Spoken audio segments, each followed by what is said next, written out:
Yo, what is going on, and welcome to another episode of the Urban Pitch Podcast, a beautiful game of life, part of the Believe Network. I'm Ramsey Abushala, editor of UrbanPitch.com. We got Julio Monterosa, Bridget Flores, co-executive directors of Vibes. What's going on, y'all? I was out sick last week, okay? I wasn't out. Just to preface that. She was on vacation. She was like, right. Another Colombia trip. Trip. Yeah. Bridget. I make Bridget's money. She's always outside somewhere. No. Bridget has started to become a guest host of the podcast. She shows up only when she wants to. And today she clearly wanted to show up because you have a very special guest in the business, in the building, Robert Castellanos. What's going on, man? Thank you for coming by, and appreciate you for taking the time to come talk with us. Yeah, thank you guys for having me. I appreciate you guys bringing me out here, and very interested to have this conversation with you guys. He's like, let's see what the vibe is. Yeah. We've had a nice little like icebreaker moment here before we started recording, which is always nice to do. Yeah, Ravi showed his skills. It was amazing. Yeah, you know what I mean. Like, you know, sometimes you have to show your dexterity on the microphone. So some new tactics. Yeah, exactly. So you're the one about to get married. I can tell. Wifey's very happy. We'll just leave it to the imagination. We won't say exactly what I'm gonna just leave it to your imagination. Y'all can go wild with that. That was one lucky person. That's why they got engaged Very this lucky. year. Very lucky, you know. But Robert, Hey, on the Patreon, he'll give you exclusive content. yeah, After Dark, Urban Pitch After Dark. Stay tuned for that. But Robert, before we get into everything, let's get a quick background on yourself. You know, grew up in Southern California and Palmdale. Can you talk about that experience? What it was like playing out there? Because I know there's pretty good soccer community out there. So can you talk about that? How that set the base for your professional career? Yeah, so I grew up in Palmdale, California. I would say there's a lot of talent out there. I kind of reference ourselves as like desert babies. You know, we're out in the desert, very outskirts of LA. But I think we have a lot of potential out there. We have a lot of good players. I would say we're very limited with resources compared to better cities in LA. You know, I think we have in the LA area a lot of more facilities, a lot of more access to kind of develop your game at a faster pace. And I feel like my city's been growing for the last 10 years, and I feel like now we have a good foundation to start building off of. But for sure, there's a lot of talent out there, and I feel like we are kind of representing a good part of our city now. Yeah, but so I was looking at you growing up playing. You played for Nomads, especially growing up in Palmdale. Either Palmdale players either play Real SoCal because it's the closest academy or club team to them, opposed to Nomads, because Nomads is always San Diego. Yeah. How did you get to Nomads? So I started off playing in AVFC in my city, and then I got scouted to go to Tijuana to play with Xolos. So in that, I went to Xolos. I tried out for their Fuerzas Básicas. I was able to make the team. Due to in that time frame, FIFA had a law of like, if you're a foreign player in a foreign country under 18, and your parents or your house was in about 50 miles from the stadium, I wouldn't be able to play in that academy, you know. So Xolos found an alternative because they had a couple of Americans playing across the border. So they sent us out to partner up with Nomads so we could get developed until we turned 18, and then we'll come back to go with Xolos.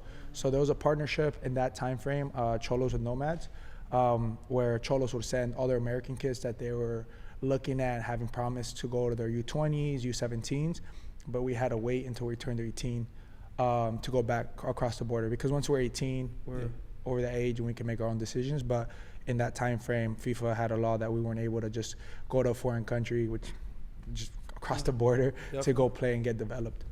Today's episode is brought to you by Bet Online.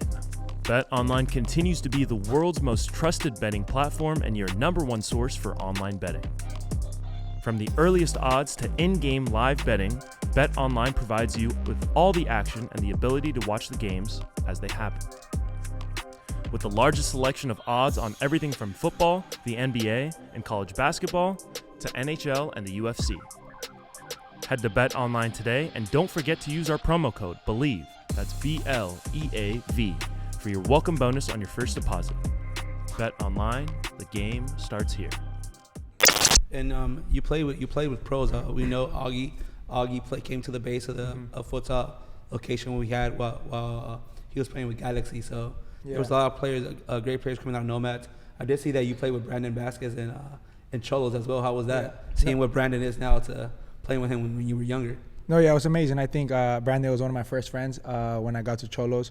I was just like another American kid, grew up with my Mexican heritage, and then going to Mexico, it was just like, it was a little bit more culture shock because I would go to Mexico for like December vacations, but this is like, okay, now I'm gonna live here.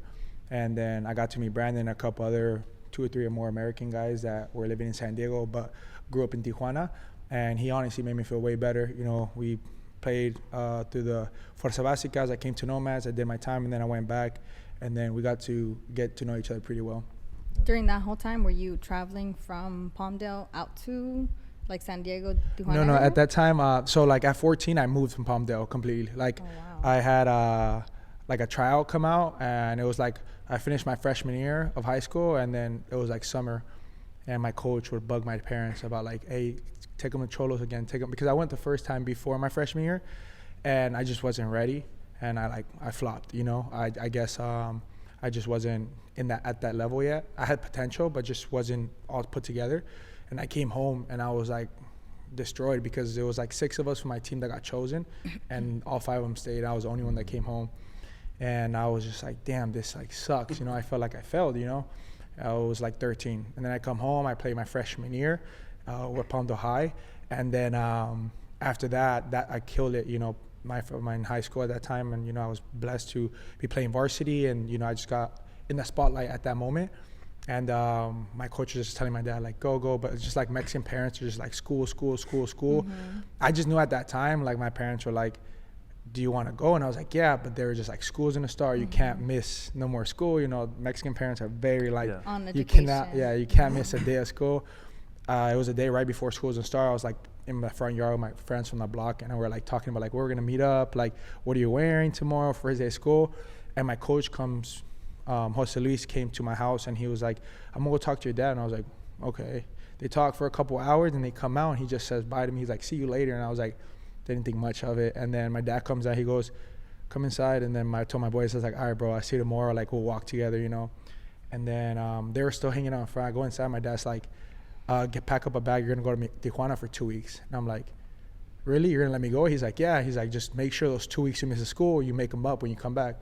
But in my head, I was just like, I ain't coming back. I'm not coming back. I ain't coming back. Like, it happened to me once. Like, this time, I'm not coming back. Yeah. So I just like kind of decided at that time, like, if I'm leaving now, I gotta make something concrete about it. Mm-hmm. I just went outside and told my boys, I was like, yo, I'm leaving Tijuana for 2 weeks. So like, and then haven't gone home since. Damn. So what'd you do with that first day of school trip? Did you bring it to Tijuana with you? I brought all my freshest clothes with me to Tijuana. I brought it all with me. I'm gonna go to Hong Kong real quick, guys.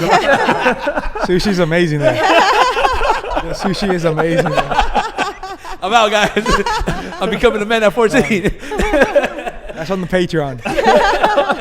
Well, yeah, we'll save that for the second. You know you part. Love But can you talk about that journey? You know, just, that's such a young age, going to a foreign country, even though you know it's technically not that far. Yeah. What was that like for you? How quickly did you have to kind of adapt and grow up and figure out, you know, just like how to maneuver and act at that level? Yeah, I think, I was very grateful for the opportunity. You know, I just felt like I was a step closer to my dream, but it was tough. People underestimate, like, I give the best perspective because I feel like a lot of Mexican-American players go through this. It's like, you're in the States, you're Mexican, you're not American enough. Mm-hmm. You cross the border, you're too American now. Yeah. And it's just like, I hit the wall on that. I went to Tijuana, and everybody's like, what's up, gringo? And I'm like, I am as brown as you could be, you know? But it's just that reality check of like, this is all they got, you know? And in the States, you know, we have a bit more opportunities than the rest. And sometimes if A doesn't happen, B back you up, B doesn't happen, we have C. We have options. In Mexico, I was in the Fuerzas Básicas, I was going up against guys that this is all they had. You know, they'll show up with their cleats ripped up, taped up. Some of these guys live like in huts, you know, like in Tijuana. And it's just like, this is the only way they get the whole family out. So they're looking at me. I'm not saying I came from a wealthy family. You know, we came from a little bit under middle class, and we went through our own struggles as well. But my thing is they had a sadder story, but they used it as motivation. So it kind of built this perspective of where I was like, I need to dig deeper. Like, I need to understand why I'm here. It's not just, oh, I want to go pro. Now it's like, I got to go pro, because if I'm going to take their spot, they're losing something too, you know? And I had to make it like, if I'm going to make it, I got to make it worthwhile.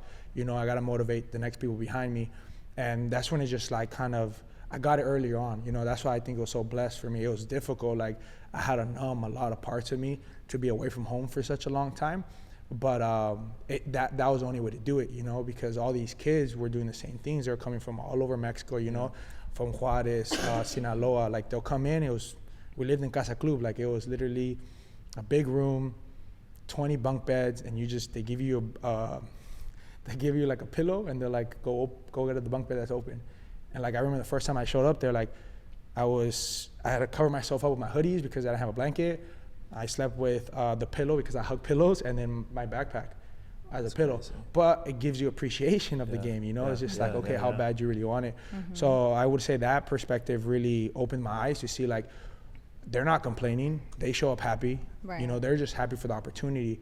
So it gave me that kind of understanding to kind of ground myself more, learn from them, see what they're struggling with, and just make sure that, like, okay, if they're coming in and giving it their all, what's my excuse, you know? Because I have a little bit more than them because I'm from the States, but I had to understand their struggles and then add it onto my game to be like, okay, I want to take this guy's spot. I want to make sure I go up in the ranks. I need to make myself as valuable, because it was like a dog-eat-dog world. It was like week in and week out, like, guys were getting cut.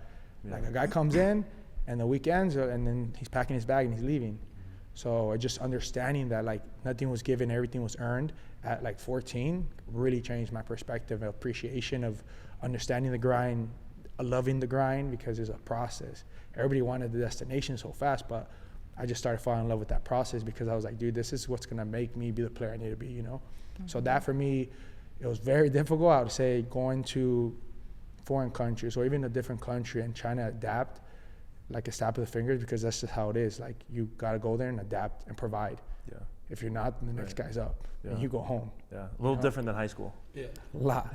A lot. But yeah, I think that for me was very difficult, but it molded me to the person I am today, and I'm very grateful, because I feel like those humbling experiences are what kind of gives you appreciation of the game and of your journey, because I just fell in love with my journey with it, you know.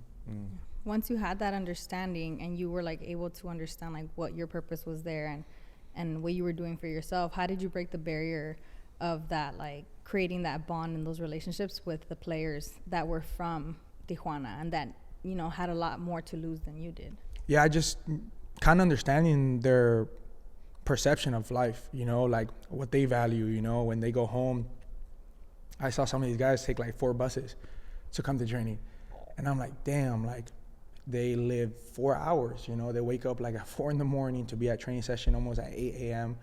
And I just asked questions. I was very curious of like, okay, why are you chasing it this far, you know, like, and they'll tell me their stories, and that kind of gave me the understanding of like, okay, wow, like, yeah, I'm going through experience too. Like, I miss my mom, I miss my dad, I miss my siblings. Like, I'm missing everything back home.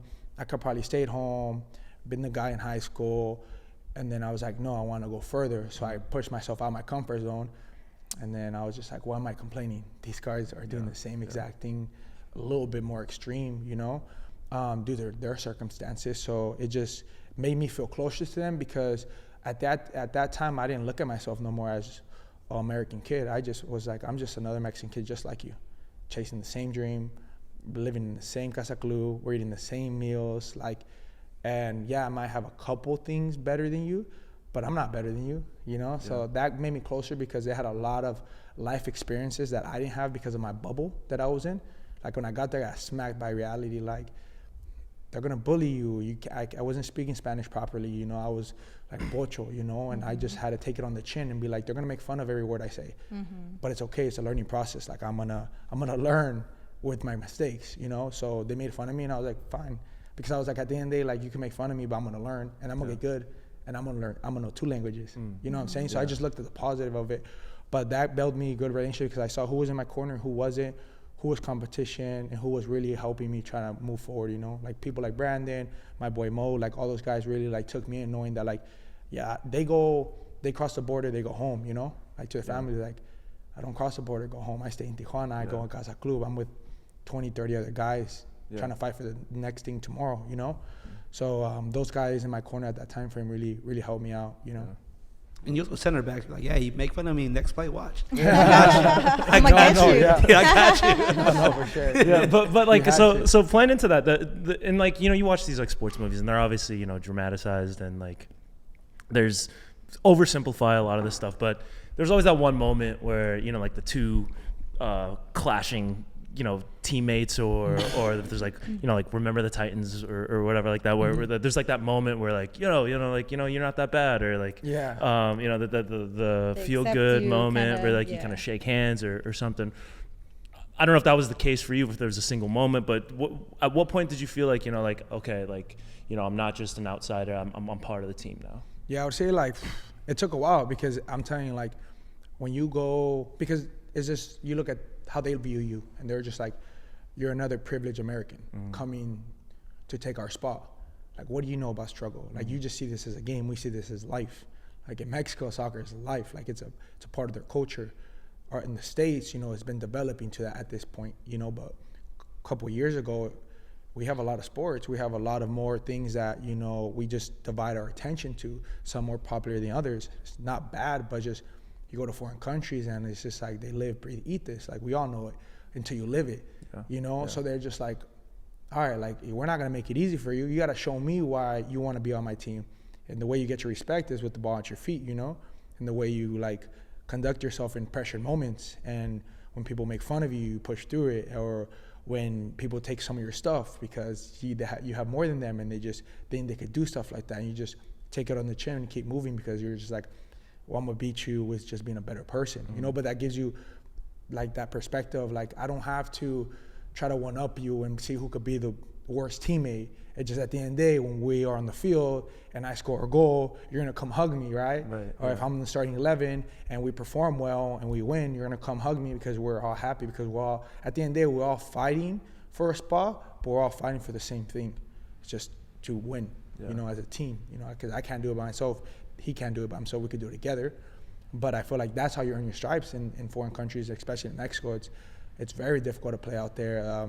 Just there's a lot of things coming at you. You just got to learn how to take it on the chin, move forward, and find the best way to adapt to certain things that come at your way, you know? And I feel like that really molded me to be very observant in situations like that. And that's how I would say it took me a while, honestly. I got critiqued for everything.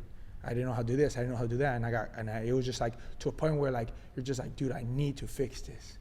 Because if not, like, I'm the next one out next week, you know? So I feel like that pressure really kept me on my toes to like really understand that like none of this is given to you. Like in the moment of time, at that time frame, like you just wake up the next day and you're like, you don't have a team, you know?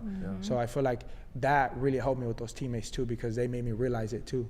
Because when I saw him leave, like close friends, they're just like, we go from U15s to U17s, they don't make the U17 jump, I'll go home. And you're just like, damn, I'm so close to him, you know? So I think that all kind of wrapped it all together and really helped me understand more of that being away from home, you know? And then as you rose through the, you know, the different levels in the ranks, you're obviously facing a lot of pressure still, but is there, do you still face, you know, similar pressure to that? Or is that like, was that like a moment of, I made it through that, I can make it through anything? Yeah, I would say, I mean, I think any pro athlete, you are in pressure every single day.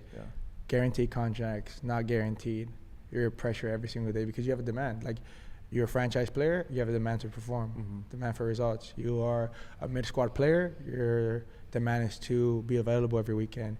You're just a rotational player, your demand is to be ready to get rotated. Like, you're getting paid for this. So it's just like the pressure, the media pressure, the fan pressure, like there's pressure from every corner as a professional athlete. You know, some of us carry it well, but doesn't mean it's not heavy. But I just feel like early on in my career, if I didn't go through that, I don't think I would have gone pro. Like, I think if I would have stayed home, I wouldn't have gone pro. But I feel like because I learned, like I kind of lived my, from 18 to like 25 when I was like 14 through 18. Like, gave me that, like those 5 years gave me a head start to be like smacked in the face. And it's just like, yo, it's real now, you know? So that molded me, because I for sure could guarantee you if I stayed in Palmdale, I would have not gone pro. So was there any advice, because I made the jump from Xolos to becoming a first division team with Atlas, I believe, correct? Was there any advice you got from one of your veterans that still sticks with you? Like, I know one of my boys, he got drafted by Toronto, and Bradley, he was playing with Bradley in Toronto at the time. His advice was like, hey, like, you're a young player, best advice that we give you, stay out the training room. Like, if you're hurt, that's bad for you. You gotta be available at all times. Was there any advice given to you like that?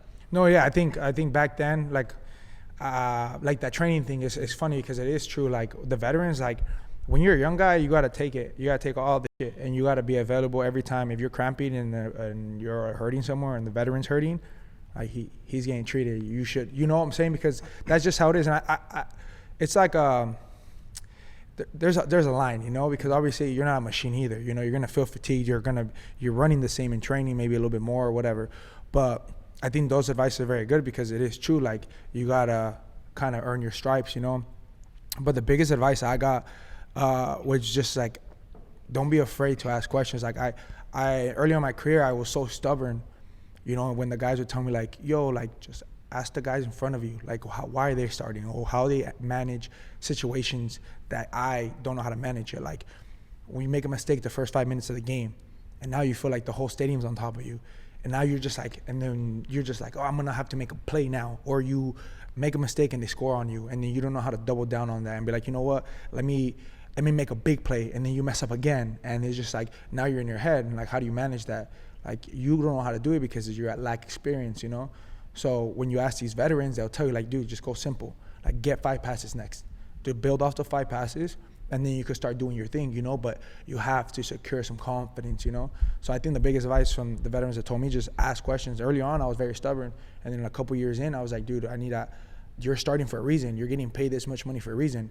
Like, how can I, because I knew talent-wise, like, I had a lot of different things that I could contribute in my game, but there's things that I'm not doing that gets me in the starting spot. Because people think like talent and hard work guarantees you a spot. It's like, no, that just gives you a chance to fight for a spot. At a certain level, it's everybody's as good as you, everybody's as fast as you. You know, you're just in a room with the guys better than you. So you just got to find out how to get things from them and add it to your game, because that's why they're starting. So I started asking questions earlier on, like after my first couple years that I took being stubborn, because I just felt like, you know, you get some success earlier on and you feel like you are on top of the world. Same way, as fast as you get up, you fall twice as hard, you know? And I just started asking more questions. I started being more observant with my competition, with the people in front of me, with the veterans. And I was patient. I was like, maybe I'm not going to get it now, but if I ask questions, they'll tell me something and it'll just like marinate. And then like later on in my career, I could apply it and then it'll help me become a complete player, you know? So that was a big advice for me. Just don't be afraid to ask questions with the guys in front of you. Because sometimes you have like that kind of pride to be like, well, I got to ask you. Like, I'm trying to beat you. I'm trying to get your spot. It's like, you're never going to get this spot if you don't know why he's starting. You could say he's getting paid this much or that, but at the end of the day, if you bring results, you're going to play. If you don't bring results, you're not playing. Yeah, and Atlas is known for bringing up a lot of great young players, defensive players like Aguardado, Rafa Marquez. Were you able to share a locker room with Rafa Marquez in Atlas? Yeah, my first year, I was there. He was playing defensive mid at this time. So it was amazing because that was the biggest reason why I went to Atlas at that time frame. Obviously, they brought up the contract. I was with the national team. It was my first call-up. And I feel like I finally, like, I've always been, like, the player that gets overlooked. Like, I'm a late bloomer. Like, I understand it and I accept it. There's a lot of people that are late bloomers and they don't know how to accept it. I've accepted it. Like, I know my time is a little bit more delayed than the rest, and it's okay, you know. I'm going to get mine when mine comes, you know. I just got to be ready for it. So when the Atlas opportunity came, it was just like Rafa Marquez there. You could like learn from one of the best center backs, and you know, one person I always younger idolized, you know. And then from idolizing someone that has done so well for our country to being there, you know, I was able to absorb as much as I could.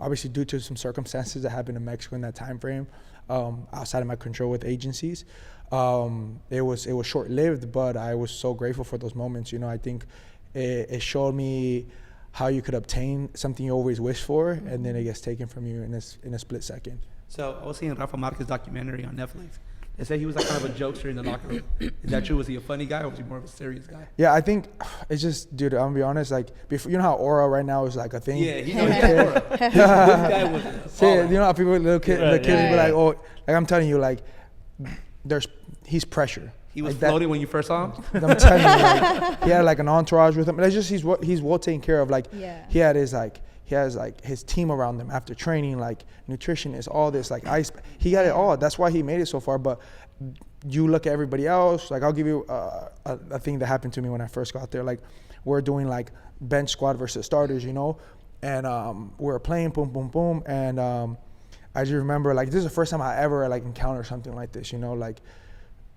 someone messes up in the midfield, Rafa gets the rebound. First time he hits it, boom, from across the field, from the half field, boom. Like the goalkeeper on the bench squad was, you know, in Mexico you play, el portero plays a little bit avanzado, you know. But like, it was funny, like the ball's pinging, boom, boom, boom, missed pass. Rafa gets it from half field, just boom, hits it. And it just goes over the goalkeeper, scores.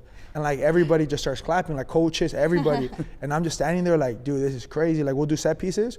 And like, not saying the coach didn't know what he was doing, because he knew he was an excellent coach at that time. But like the respect, he'll go to Rafa and be like, yo, how do you want to line up the guys for the game? Like, where do you want the center backs? Where do you want these guys? Because like he has game for generations, you know? Yeah. But that's when you understand, like, that aura, like, of a guy that, and he wasn't like, oh, big-headed with it, you know? He just knew exactly what to say when needed, you know? Like, when he spoke, everybody shut up. When he was in the locker room, he walked by, you could mess around, and you just got lock in. But I would say, he talked more with the older guys, and he would, you know, but he was pretty reserved. He was a funny guy. You just got to get in his bubble. Because I would say, like, people like him, I would say, are very observant, you know? And he came back to his, like, his club, you know? Yeah. So he has to carry something too, you know? Yeah. But for me, when I was with them, like, it was all, like, positives, you know? Like, my brother, you know, my brother's a big Atlas fan. He flew in, and, like, I just remember I was like, my brother's like, oh, I want to meet Rafa. And I was like, I was shy, you know, and I was like, dude, I don't know how I'm gonna tell him. Like, I trained, but I was just like, and I went in the locker room. I was like, hey, Rafa, like, you know, my brother came in. You mind, like, take a picture with him outside the locker room? And he just, like, got up. He was like, claro, you know, very, like, humble, you know, like, who am I to, you know? But that time frame, he just looked at me and be like, of course. Went out there, talked to him for a little bit, took a picture, and you know, it was just like a cool experience to, like, be able to be like, have that moment, you know. So. No, you're lucky, my friend. He played in León. And his veteran was Guli Peña. You can see how he turned out. Shout out Guli. I see all the He's not playing no more. But I see those TikToks. I see all those TikToks. He be in the hood. He be in the hood. Oh, yeah. Oh, he's out here. He's out here. You can catch him this Sunday. This Sunday downtown. I love it, though. Honestly, like, that's where you can see a guy that just enjoys soccer. Yeah, honestly. Like, there's a lot of guys that it hits their pride to be like, bro, I'm not showing up to nothing like this. Because it, like, burns down your legacy a little bit. But I mean, dude, I give him props. Like, he's enjoying the game still, doing his thing, you know. I see him, everybody's trying to take pictures of him on the sideline. I see him everywhere on my freaking explore page. I'm like, I get it. He's out here. Sunday League's out here. I'm like, dang, cool. I know. He's getting back to the people now. He did. He's giving the people the show. Taking their money is what he's doing. But you're right. Like, I mean, soccer's always gonna be there no matter what level you're at. So if you can still enjoy it regardless of, like, you know, where you're going into it, like, why not? No, of course. I think he got the perspective from, like, an athlete. Like, my biggest advice, honestly, to, like, I would just say, for the critics and people, just, like, be a bit more graceful with these guys. Because we don't know, like, you guys heard a little bit of my story. You know? Like, definitely. You can see me on social media and stuff, and, like, you know, I smile, got a bit, and whatever. It looks like I have it all figured out. But, like, you know, we all went through a lot of stuff, you know? So, like, even with Uli, like, you know, ups, down, middle, but no one knows, like, once you're in this game, like, it's very shady. You get effed over a lot by a lot of, like, higher ups. And I always, like, look at it like when people are criticizing players or stuff like that. Like, I get it, you know, you have to get critiqued, but it's just like you don't know what they had to go through, you know. And sometimes some of these guys, like, the biggest thing I hear, like, when people are like, oh, you had all this potential to make it here, and it's just like, that's your expectations on them. Like, maybe he's just grateful to make it where he made it. Definitely. That's because true. You never know. Like, I've hit places I've never thought I'll hit, you know, like, and I'm so grateful, and like, humbled to be like, wow, like I did this, you know, like people from my city, like we're limited, we're like my family, we don't do things like this, you know? So I always just look at that perspective, and like, I do think like to that certain extent, like some critics, because I know some people get very hard on these people. I was just like, just a little graceful on them, because it's like, it's not like he's out there like being mean or bad. Yeah, he's just enjoying the game. You just you know? don't know their full story. Yeah. No, And I feel like a lot of athletes get very misunderstood. Yeah. You know, they just like, oh, you played in this big team. He only played for 1 year, but it's just like, he wasn't even meant to be playing for that big team, but he did. Like people in his city, in his pueblo, like they don't come out the way he came out. And he did, you know. Maybe he couldn't manage it because it's the success and all this is not for everybody. Like I'm telling you, like people pray for stuff and they're just not ready for it. You know what I'm saying? So just like that aspect for athletes, I think I understood it more being in this world, that I stopped criticizing so much on people, because I'm like, dude, I don't know what you go home to, you know, because no one knows what I go home to, but I carry it well. But it's just like, you know, just that being great. I mean, not even just obviously in general too, but I would say athletes do get a good. Yeah, and then especially with social media too, it's like it's so accessible now. Like you can just, I could go tell LeBron he's a bum. You know, I could tell, and you know, he probably won't see it, but like I have a direct channel to him. You know what I mean? Like, or and so, I feel like you see that a lot, and the players that are better equipped to deal with that stuff are good at ignoring it. But some, like especially now, it's hard to ignore this stuff. And you But always, damn. Roy's gonna get mad. That's strike three. That's strike three. You're out. We're not playing baseball. What's another sport that has more than 3 strikes? We need to play that one. Sorry, Roy. Talk to my ex. She gave me like 7 strikes. We need it right here. We play her game. I like that one. No, but you're right. I mean, I'll be honest. I'm telling you, like even, you know how people be like, oh, I just ignore it. It's just like it's some, like even at the most prestigious, you know, people like, dude, this shit does get to us no matter what. Like even if it's it could be wrong, but just like you probably said at the right time, wrong time for me to hear it. Yeah. You know, like someone could say something bad about me and I'm having a great day or I have a shit day, and that shit just hits me harder on that shit day, you know? Yeah. But because at the end of the day, like, it's not like we're robots either, you know? Yeah. Like maybe some of these guys hit a certain level that I think the biggest thing is like our comparison, how we compare people. You know, that's a thief of joy. You don't enjoy things no more. You just compare everything now. And you just don't enjoy the moment. And I feel like the athletes I mean, trust me, I get the, like, you making this much money, I get it. Like, you know, you got to get out these guys so they can get the best out of it. But some of these guys, like, you know, they don't got to hear all these stuff all the time, you know, and it's just, and they carry it well, you know. I give them a lot of props to these top athletes, because I'm like, dude, if I heard some of those stuff sent, like, to me, like, and I think I'm pretty strong-minded, you know. I've built some calluses through my career just to, with like handle certain scenarios, but I'm just like, damn, like this is when family gets involved in this, like, you know, you're human, you know, you want to protect, you want to like take care of your people, and then you just get criticized, you know. So have you ever heard anything that made you laugh, like a DM or a comment or even something from the stands that you're like, oh, you know what, that was actually kind of a good one? No, played in Mexico. No. No. I'll honestly, the funniest one was when I came back from Mexico. Okay. I went to Galaxy and I was playing with the reserve squad at that time. Yeah. With Los Dos, and I remember my first game. It was versus Phoenix Rising. Okay. And this is the first time I actually see like someone Googled, you know, like my career or whatever. And it was like, the funny thing is that game was my first game in the States. You know, like I was playing against Omar Bravo, because Omar Bravo was in Phoenix Rising. And I was gassed, because I was like, dude, this is like a Mexican legend. Like, you know, my family loves him. Drogba wasn't there yet? No, Drogba came. Drogba was there, but he wasn't playing yet. It was Sean Wright Phillips and then Omar. Sean Wright Phillips played for LAFC. Yeah. No, that was Brad. Yeah. Oh, never mind. It was the other one. Yeah, so Sean. Sean, there it is.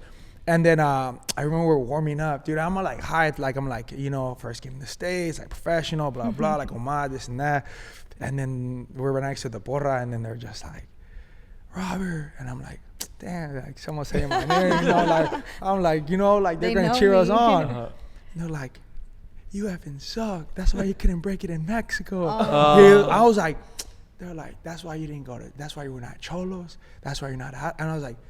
And I turn around, and I swear, when I turn around, I was It was like, your cousin. yeah, I would have taken it. I turn around like kind of like sad, like sad and mad. I was like, damn, first, how do you know this? Yeah. And then I look at him, and he goes, no, I'm just playing, bro. Oh, he got all scared. But at that time, I'm like, because some of these people, like, you know how you critique someone and then you get their attention, and they're just like, bro, actually, like, you're a cool dude, you know? Yeah, I see that all the time. And I was like, dude, I'm a pretty chill guy. Like, you should have just asked. I'm just a chill guy. Yeah, I know I'm playing against your team, but you could have just kind of, like, you didn't have to go that hard, you know? But then I turned around, he was, like, cool with me. Like, he was like, just playing, bro. I just, hey, we just got to do this. And I was like, Yeah. all right, bro. I was like, You're like, catch me outside. Yeah, if I have a game, bro, I'm coming for you. I'm blaming you. Yeah, because most of the time I've like tuned it out, but that was like earlier on in my career. So I swear, anytime I feel like anytime I heard my name, like I would just react to it, be like, oh, what's up? Because I feel like, could you not? Yeah, I was just like, dude, I need to like, a little kid says now, I was like, yeah, we'll sign it. Like I was just seizing the moment, you know. But I remember that always stayed with me because that was the first time I was like, damn, like I'm in Phoenix, like who the fuck knows my name? Yeah. In Phoenix? I'll be childish. I'll be like, yo, mama. No, we had something like that one time. No, don't do that. No, but worse, he was getting one of my teammates was getting shit the whole game, and I just remember like that their fan base is known to do that, and at the end I think he just turned. We're having a game. He turns and just reacts and just says like I would say like a weight joke. Yeah. And it went like viral, and it was just like, yo, you're making, and I get it, like, but I'm saying like if you're gonna throw, you be able to take something, at least something, because you can't say like everything to a player in the field and not expect him to react. Like maybe it wasn't the best way he worded it, but dude, like you were going at his neck the whole game, you know. But I just remember that for me, honestly, that's why I don't react, because you could just say anything now and it just gets misunderstood.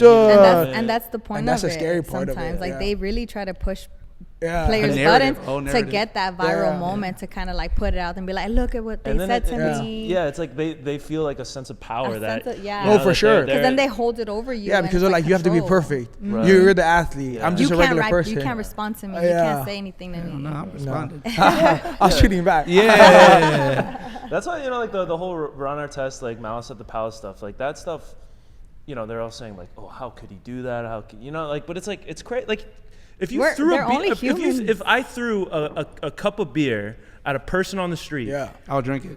But like, you'll catch it as a Bud Light commercial. He's like, the only proper response is for fight. them to confront me about it. You know what I mean? So like, just because they're in an arena in front of a lot of fans and there's spotlights on, like, that doesn't make it okay for people to do stuff like so. It's wild. It is wild. But I mean, at the end of the day, like, I would just say, like, as athletes, sometimes you just gotta take it. You just gotta take it on the chin. Yeah. Going back to your career, we had Abraham on. Abraham Romero. He had a similar experience with you. He went to Mexico, had a good contract, and then he comes back to the U.S. to play for Galaxy 2. He said it was hard for him. He felt like he fell off, and it was he had to get acclimated again to the sport. How did you feel going from Atlas playing Division I? Playing in the highest division in Mexico to going playing second division right here in the U.S.? No, it was humbling, because I remember I like came back to the States, and I was like, at that time, like, Galaxy wanted to sign me in Portland, but I chose to go to Mexico, and then like went south in Mexico for me at that time. So then I had to come back. And then when I came back, I was still like, dude, like, I'm like first division contract, like, blah, blah, blah. I was like, I want to come play here. And they're like, USL championship. And at that time, it's just a lack of information. Like, I just wasn't educated enough. I didn't think championship was strong, because it was hard, you know? Like, it's a dog-eat-dog world. Like, there's so many good players there. And I just remember coming in and, they were just like, oh, where I came in back like end of February. So I was like, first team was already stacked, and they're like, well, we're gonna sign you with the first team, but like at that time they're like, come with the second team, you train with the first team, play games with the second team if you kill it this year, because they want to do like a 3-year deal with me with the second team. And I was like, no, I'm doing one and done. Like I was like, I'm coming with Los Dos, and then next year I'll go first team full time. So I came in, trained with them, blah blah, and then I started getting games with the second team, like starting right off the bat. And I came in thinking like it's gonna be nonchalant for me. No, I smacked in the face again. And then now you're playing second division, so like, oh, like you can't really handle the level here. And like that team was younger too, that Galaxy team that I was on, and we had a lot going against us. But even then, like, we had the top athletes in LA, playing for that team. So it was an excuse, but it was just like, I wasn't experienced enough to kind of take all that, because I came in and I was supposed to start every single game, and then I got injured, and then I was first big injury, and then having to go through all that is very humbling, because then it's like no one tells you like, oh, you go pro guaranteed, whatever, and then it just takes away, and it's like, all right, you got to go back to second division, and when you go second division, it's like the stigma now, and it's just like, yeah, maybe you could be a first, and then you get older and older, and you stay longer there. It's just like, oh, now it's like you're not good enough, and then it's just like now you got to double down on yourself and be like, no, I am, and figure a way out of there, you know. So it is very humbling. It's championship is really strong, and I feel like a lot of players get overlooked there, you know. And I feel like it is for those players that are in first division, you're not getting a lot of minutes, and then you come play USL, and then just like you don't have the best year because a lot of things come at you, you know. And then you either be like, oh, you're not good enough. And it's like, yeah, I am good enough. It's just opportunities or things didn't line up the way I thought it was. And then you just got to take it on the chin and keep moving forward, you know? No, there's a lot of talent that comes. Edgar Davis came out played USL with the Vancouver Whitecaps, I believe. So, yeah, there's a lot of talent. But how was your journey just like from that coming back to playing in the MLS? Yeah, I mean, it was just like if you would have told me at 18, like, oh, you're going first division, you're going pro 18, and then saying like, oh, after that, you're going 4 more years in championship, and you have to grind out 4 years and to go back into first division. Like, I would have been like, no, like, There's no way. There's no way. Like, you're not telling me I'm gonna play second division 4 years.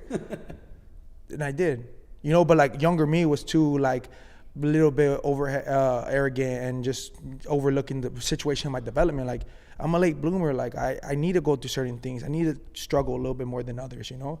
And I just took my time. I understood my process, and I just went forward with it. All right, so going from USL, you played, you did, your 4 years, broke your teeth, whatever. Finally making it into, a top division team, you go to Nashville. Can you talk about, the emotions that are going through your head? What are your thoughts? What's your mindset? Maybe going into this, next chapter in your life a little bit more mature, maybe have more experiences under your belt. Like, what's going through your head, when you're making the jump to MLS? Well, first it was just like, I remember I got the call. It was New Year's, and my agent goes like, because we've been fighting it for a while, I had my best year that year with RGV, the COVID year, and I just knew I had to lock in. Like, I just thought I saw COVID year. And I was like, bro, we have so much excuses. Like, we got everything happened to us on COVID year.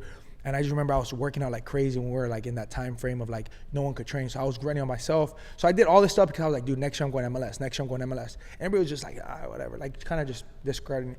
I was like, dude, I have to. Like, dude, I got to break through right now. Like, it's now or never. And because I remember I trying to tell my boys, some of the college guys, because before I went to Tijuana, had college offers, like a lot of really good college offers, and I was just not educated about like how good it is to go to D1 schools. I just thought, took it for granted. I was just like, no, I'm going to Mexico, I'm going pro, let alone that I not know that like you go to Mexico, it's not guaranteed, So all my boys are like, bro, you should have gone to college. You see, you had all these schools, and like you just let them all go, and then look at you now. And I'm like, bro, watch, I'll still make it first division before my class ends. Yeah. Like my class graduates. So that was my year, the year of my class, like the 98s will go to in the draft. Yeah.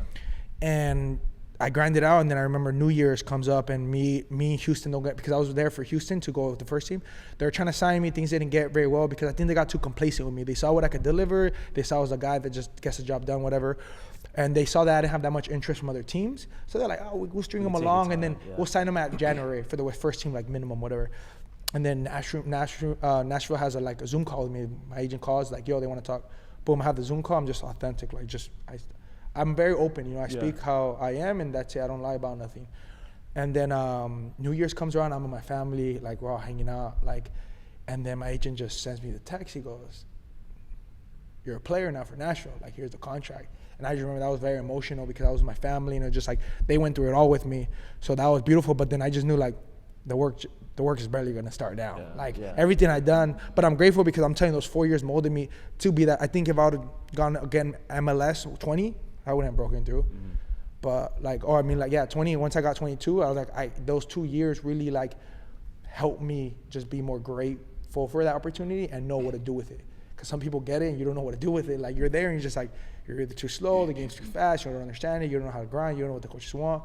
And through my process with RGV in Houston, they really molded me to see exactly what a first team wants, So my experience with that, I was so grateful. I mean, Nashville's my favorite city. No, yeah, especially a growing city, expansion team their fan base just from looking at TV looks amazing all the time. Where they have like the little booth in that little corner where they Right. Yeah, no, So- it's amazing. Yeah, and plus They're the doing city, it right. The city seems like it's a fun city. Yeah, Broadway. Don't get lost in Broadway. Don't get lost in Broadway. No, it's amazing. I mean, sports city for sure. Like they know how to support their teams, and I feel like Nashville had a great start, and they brought really good players in, and I met some friends there that I'm gonna have for the rest of my life. So for sure, one of my best memories. So what was that like first year in MLS experience like for you? I mean, it was a lot of ups, a couple downs, and a lot in betweens, But I mean, that first year, I remember I debuted with them in Toronto. I scored my first goal. Yeah. I got man of the match, team of the week, and then I get benched the next game. That's just like, but it's just I feel like I was a little harsh on my end because I mean, like all my boys, like Godoy, Hani, all these guys were like, bro, like because they saw my like 6 months, like they saw when I came in until May, like dude, I was doing everything. Just like then you start understanding like there's salaries, there's senior guys, there's some people are just they're gonna get some. It's a business side of it, but I respect the business. But there's like some of us get forsaked in it, and I feel like that year I did get forsaked a little bit. Of I should have got way more playing time. Because I feel like I did show up, and I mean, I was getting feedback from my boys, and not because my boys want to talk good about me, but they just understood, like, I put in my shifts, So I just remember after that game, all my boys were like, hey, Caste, like, finally, like, dude, like, this is your chance. Like, everybody's blowing up my phone. I just felt the moment and just like, then I don't see the pitch again.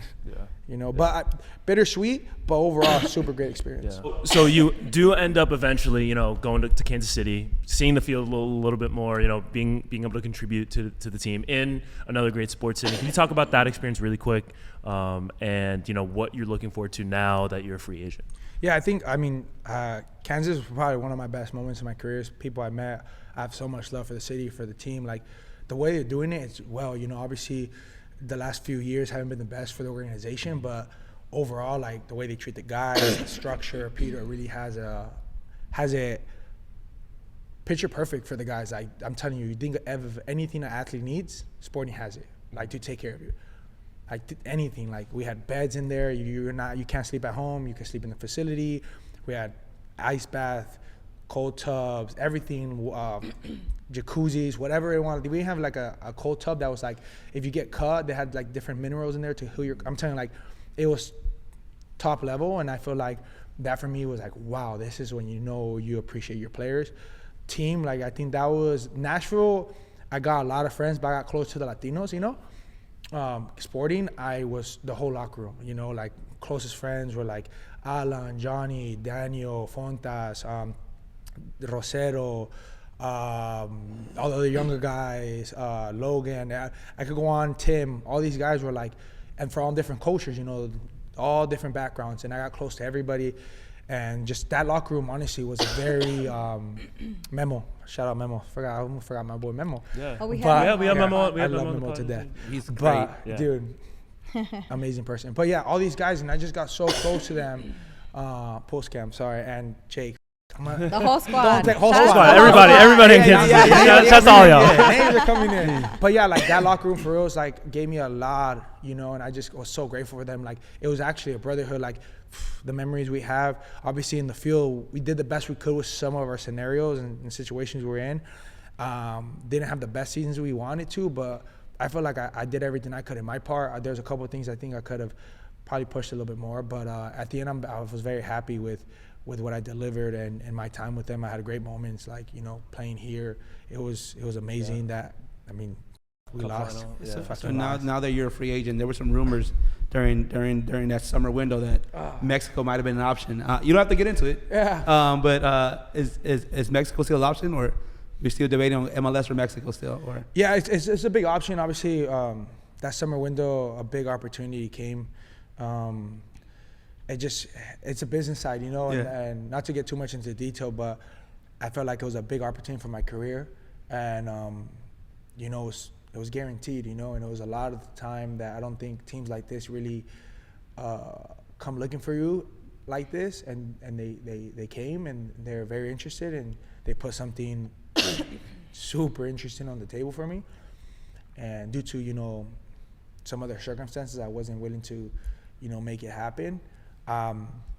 So it was a bittersweet, because those opportunities, you dream as a kid, and they just don't, you know, sometimes there's things outside that you have no control over that, you know. So it was difficult for me to kind of see the opportunity come. And, you know, like I was so grateful for everything I had in that moment, but I just felt like this is really for me to take my career to the next level.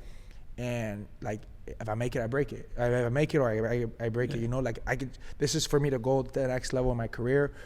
But obviously in that scenario, I just couldn't. So the options are still open to right now, Liga MX, or you still debating on MLS or Liga MX? Yeah, as of now, you know, I'm just waiting for my agent. We have a couple options on the table. We're just trying to see out what's going to really play out my career the best, and where I want to do with it, you know, because like I said, next year is a big year for me, and to solidify myself, you know, as trying to push myself to the next level, I think as an individual and as a player, you know. So I think I'm keeping all doors open, and, you know, I'm not scared to get out of my comfort zone again. You know, I've done it every time in my career, so it's not something I haven't been into, you know. Yeah, and I think you showed a little bit of that in your season this year within MLS, and as you're talking about breaking and, you know, becoming bigger and getting out of your comfort zone for next year, I did want to ask you a little bit about your foundation and the project that you're creating out in Palmdale with Rooted. Can you share a little bit more about that and like what inspired that and how that's been going? Yeah, I think the biggest part was just, like I said earlier on, my city's very underdeveloped in the soccer aspect. I feel like every year I was coming back home and just a lot of kids were just asking me like, hey, can you help me here? And I was just so like goal orientated on my career.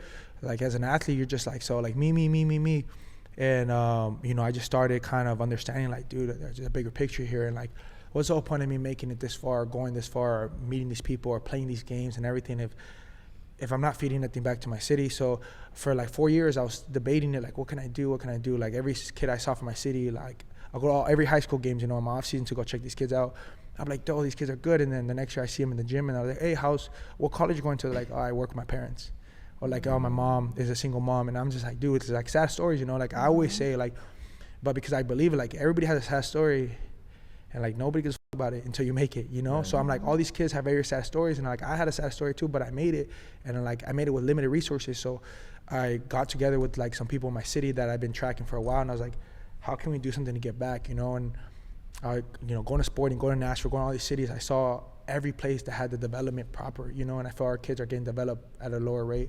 So I just thought about making a high performance facility in my city, bigger than me. It's not about me. It's not about my name. It's not about my career. It's about them now. And it's like helping them push further than what I'm going. And the other athletes are from the AV, you know, like Alvaro, like Calvillo, you know, Miguel Ibarra. Like we all have our careers, and it's just like, okay, now let's put pressure on these guys. You know, let's get back what we didn't have. And if we made it with limited resources, what's their excuse? Mm-hmm. And I feel like if I don't do it, like if we don't do it now, this generation coming up, like who is, you know? And I always have a quote that like represents the rooted part, but I'm gonna butcher it because I always forget it when I need to say it. But it's just like the perspective of like, you know, a man learns about life when he plants a tree and knows he won't be sitting in the shade, but the shade's for the people behind, you know?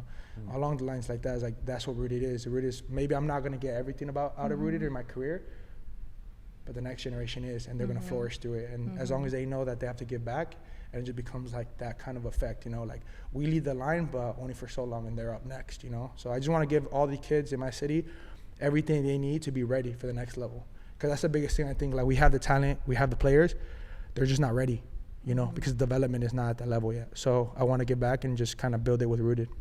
Yeah. Shout out to you for doing that, because that is obviously everywhere. There's a lot of like under-resourced cities, communities, but more so within a city like Palmdale or Lancaster, where we don't see a lot of homegrown players come out because of the lack of resources. I think that's definitely something that's very needed. So shout out to you and your team. Thank you. I appreciate that. I'm glad we got to that, because that's something that I wanted to talk about before we wrap things up. But we are running out of time. Before we close things out, you know, Spotify Wrapped and Apple Music Replay came out. Who was your top music artist, and what was your top album of the year? To this year was, I would say, either Pesa Pluma and Tito. I listened to a lot of that this year around. I think my most listened to song, I forgot to look at it, but I'll say the song I was listening to the most, because I have it on my favorites. Show you now. It was City Boys. That's Tu Boda. totally different. Yeah, I was listening to that one a lot. That's a good song. Yeah. So who gets to play? Who gets the aux cord in the locker room? I was getting it a lot. There you go. There you go. It's because I was like I knew how to put the Latino music and then like the American read the rap, room. you know. Yeah. So yeah, I was able to like mix it He was around. DJ. Yeah, me or Shallowy. Shallowy was playing his music as well. Nice. Okay. Robert, thank you so much. Caste, I think. Yeah. I feel like I can call you At that. this point. Yeah. I can't put the government name out there. I felt a little weird, but really appreciate you coming on. Taking the time to speak with us. I know, the drive from Palmdale to here is not a fun one. So but it's worth it. It's worth it. You guys are doing it great. Yeah. Thank you so much. This has been another episode of the Urban Pitch Podcast, The Beautiful Game of Life. We're closing out the year in style. This is our final recording of the year. So we'll see y'all in 2025. For Julio Monterosa, Robert Castellanos, Bridget Flores, I'm Ramsey Abushala. See you next year. Bye. Yeah. Happy New Year's.